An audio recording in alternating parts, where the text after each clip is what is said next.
Voilà, bonjour, on se retrouve, on est en fin de journée ici à Schirmeck pour l'inauguration de la première année, enfin l'inauguration déjà, on va en parler dans quelques instants, de la miellerie, mais aussi pour fêter le premier anniversaire du drive fermier et aussi le premier anniversaire de Locadevor. Mais on va parler aujourd'hui de l'inauguration avec monsieur Daniel Vincent pour cette inauguration de la miellerie. Donc comment ça s'est passé cette journée, cette inauguration? On peut en parler pour cette journée. On a commencé ce matin vers 10h30, 11h à peu près. Disons ça a démarré à partir de 10h30, donc avec la fameuse inauguration. Donc c'était avec tous les élus, les gens qu'on avait invités pour leur montrer le gros travail qui a été fait sur ce bâtiment au fond de la place du marché. Oui, il y a eu un gros boulot, on voyait justement à Diaporama, c'était vraiment un bâtiment qui était vraiment à refaire.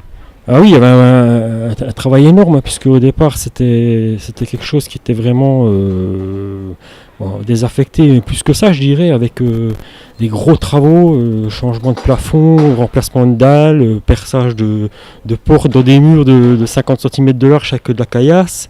Combien de temps ça a pris pour faire tous ces travaux? Alors finalement ça a pris que 4 mois au maximum. Donc on a commencé janvier 2016 pour finir vers le mois de mai. Et ceci grâce à une équipe de bénévoles exemplaires, je dirais. Il y avait 5-6 personnes là, qui étaient vraiment assidues au travail, donc c'était tous les samedis, travail intensif je dirais, mais dans la bonne humeur. Et donc c'est ça, il y a vraiment une bonne cohésion au sein de l'association, et c'est surtout grâce à ça que ça a pu se faire. Outre niveau financier, puisque c'est quand même quelque chose qui a eu un coût, mais je dirais que le travail du bénévole, c'est ce qui a eu le plus la plus grande valeur qu'il y a eu là-dedans, c'était le travail des bénévoles. Sans les bénévoles, on pourrait avoir les moyens financiers plus conséquents, on n'aurait pas pu le faire, quoi. Et donc en fait cette miellerie, donc on a vu il y a tous les appareils pour extraire justement le miel. Ça va servir exactement à quoi? C'est pour apprendre, pour justement récolter Alors, il faut savoir que depuis maintenant déjà un bon nombre d'années, on fait des formations au sein de l'association. Donc, on avait déjà réhabilité un rucher sur la commune de La Broque, donc à Albay, donc dans la montée des Couelles. Donc, on a refait, on a remis des ruches neuves avec des colonies, de nouvelles colonies d'abeilles.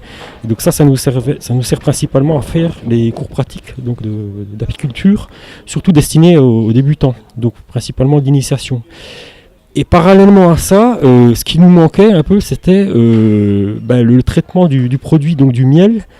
Donc on avait toujours des problèmes quand on faisait par exemple un cours pour compléter un peu la saison du cours d'initiation, donc un cours principalement dédié à la récolte de miel et à l'extraction. On n'avait pas l'outil pour. Donc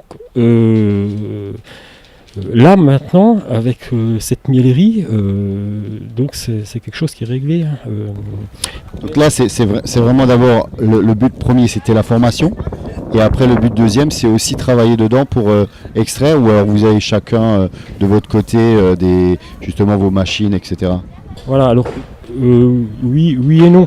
Je dirais que la miellerie, elle aura plusieurs objectifs. Bon, déjà la formation, mais disons la formation c'est temporaire dans la saison.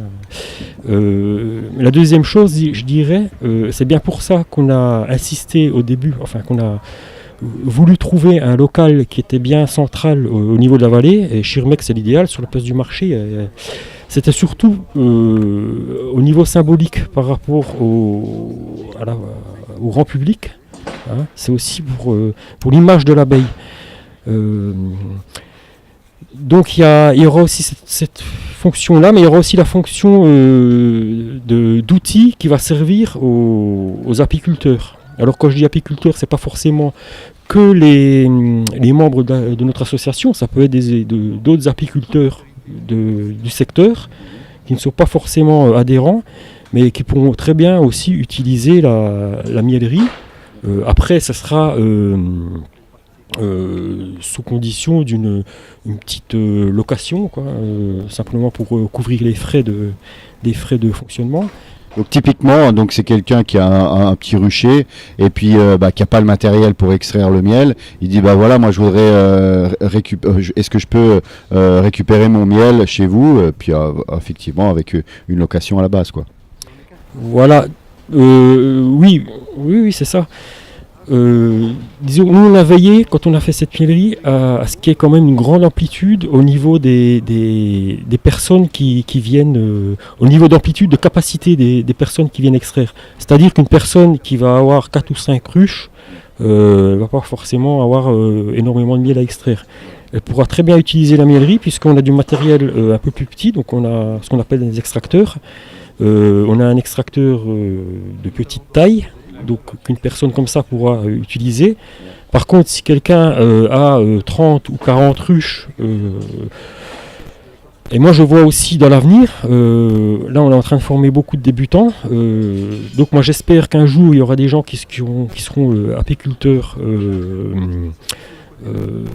bien confirmés et qui traiteront plus de 30-40 ruches.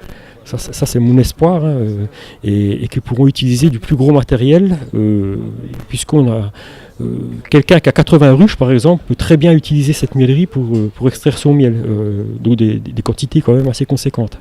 C'est pour ça qu'on a veillé à ce qu'il y ait une grosse amplitude à ce niveau pour que ça soit accessible au maximum de personnes. Au-delà de ça, donc on vient de passer une journée, donc il y a l'inauguration de la mielerie, puis une journée où est-ce qu'on peut trouver des pots de miel bien sûr, mais plein de produits régionaux qu'on peut, en même temps on a fêté la première anniversaire du drive fermier. Je pense qu'on peut trouver des produits, du miel qui fait partie donc du drive fermier. Donc comment vous avez estimé cette journée, comment elle s'est passée pour vous? Alors bon, faut dire franchement que c'est une journée on a décidé de ça il y a même pas 3 mois. Ça s'est fait un petit peu, je dirais pas à l'arrache, mais c'était pas prévu, quoi. Donc nous on avait prévu de toute façon de faire cette inauguration au printemps, hein, puisque bon, on devait aussi par rapport à certains financeurs, hein, de montrer un peu ce qu'on avait fait. Et donc il fallait quand même qu'on le fasse ce début d'année.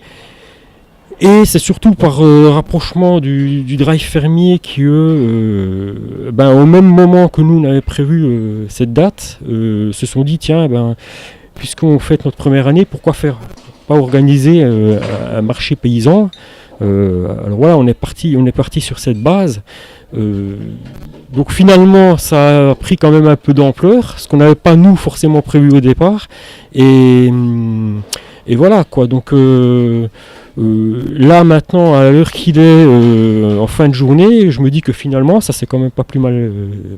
Ça a permis faire d'une pierre 2-3 coups, puisque effectivement c'est l'anniversaire de Locadero Rossi, d'avoir vraiment du monde qui était peut-être pas vraiment prévu à la base, et puis découvrir qu'est-ce qu'une mielerie et puis tous les instruments que vous avez besoin pour produire. Autrement, il y a quelque chose à rajouter par rapport à cette journée? Je dirais qu'on a eu une grande chance, c'est d'avoir le beau temps. On a été bénis des dieux aujourd'hui.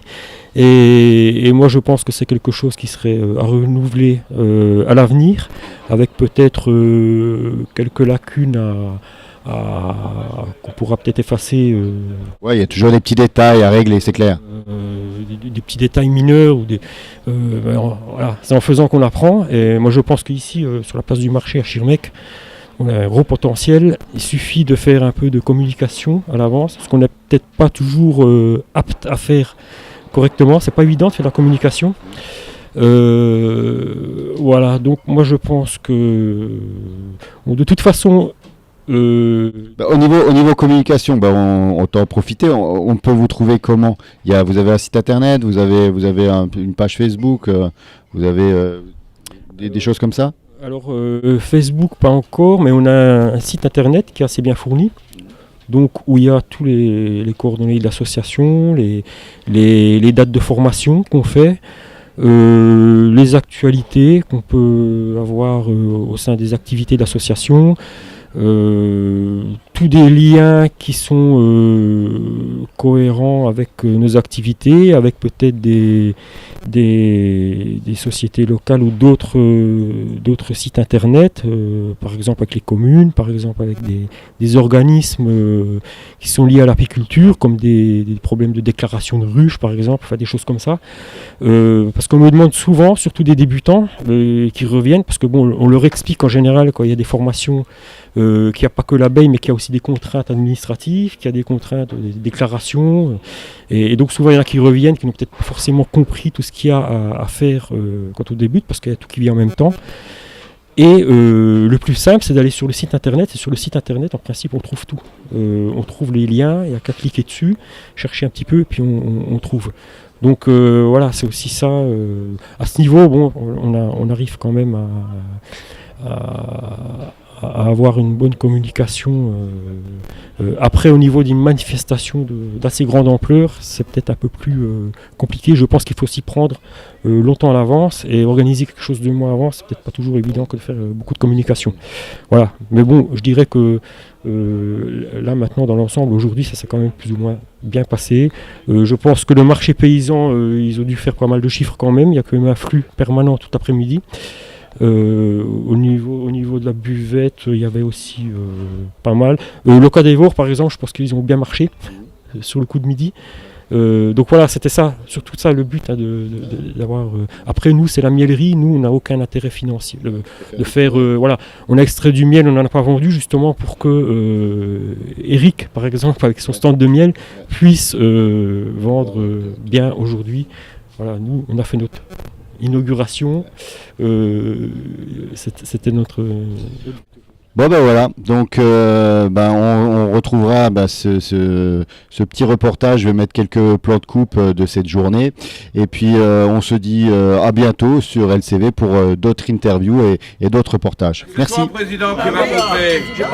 Donne le micro à Marie-Reine. Donne le micro à Marie-Reine, voilà. La cloche, hein. Ah, il faut montrer la cloche. La cloche et les oreilles. Je déclare la mielerie associative de la vallée de la Bruche ouverte. Voilà, bravo. Ouais.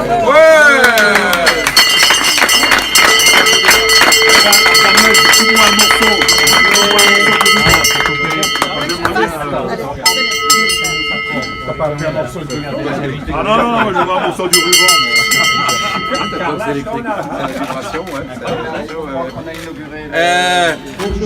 Moi je veux un morceau d'oreille de Jean-Bernard. Je veux un morceau d'oreille. Madame la vice-présidente du conseil Régional. c'est le maire de Schirmeck.